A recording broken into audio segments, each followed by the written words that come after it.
Hello and thank you for joining us. We here at St. Basil's Theological College receive questions every day about different theological matters. Let's hear from the headmaster the question of the day and his answer. Today's question is, what are the signs of the Antichrist and what should we look for? The term Antichrist is found in the Bible, but only in the epistles of St. John. And literally it means someone who is against Christ and tries to impersonate him. This is how St. John uses the term. He tells us that even in his time there were many antichrists.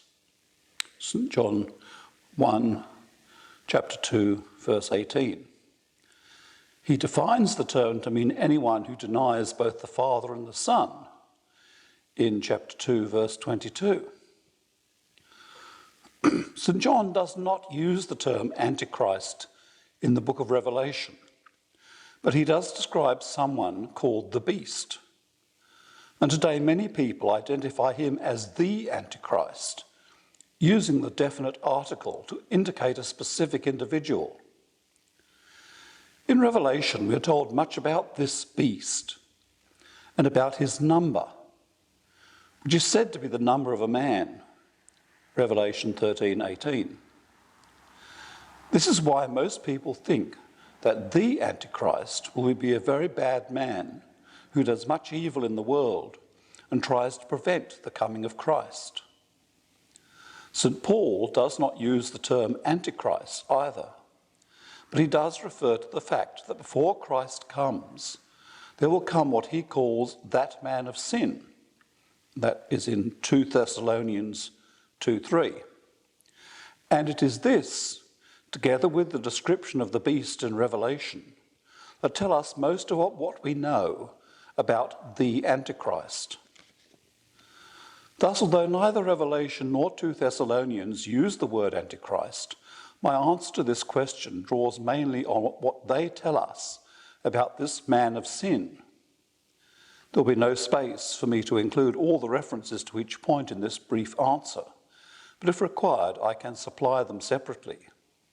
Here then is the brief answer to the first part of the question. Most of the signs of the Antichrist are those which also predict the approach of Christ. These include disasters of various sorts, including diseases and plagues, earthquakes, droughts and famines, as well as storms, floods, wildfires, and man-made disasters such as wars and widespread pollution. This is because we have been warned that Christ will only come after the world has been tested by the evil one, who in the last days will be represented on earth by a particularly evil man in a position of great political power.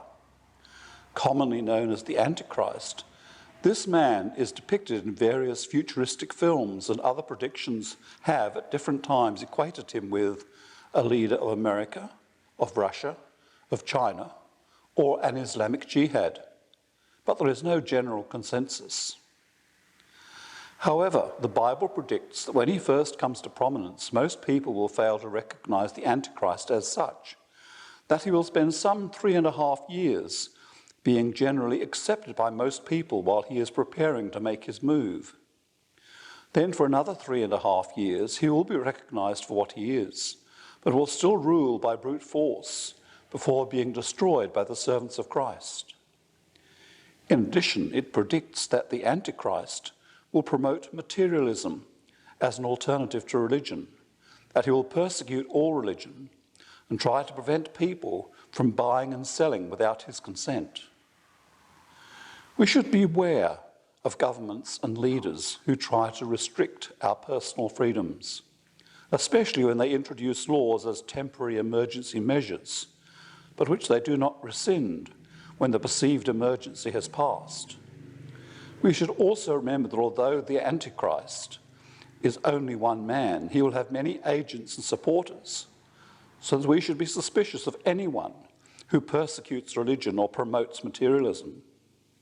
For ourselves, we should always try to avoid an open confrontation with secular authority, and as long as we buy and sell only what is essential, and as far as possible, barter for what we need and support other members of our church, we may hope to survive the rule of the Antichrist. Eventually, the servants of Jesus will defeat him, and we will be able to welcome the start of the reign of Christ the King on earth. I hope that helps you on the path you have before you. If you found this helpful, please hit the like button. If you have any more questions, please put them in the comments below. And if you wish to see more, please hit the subscribe button. Hope to see you again.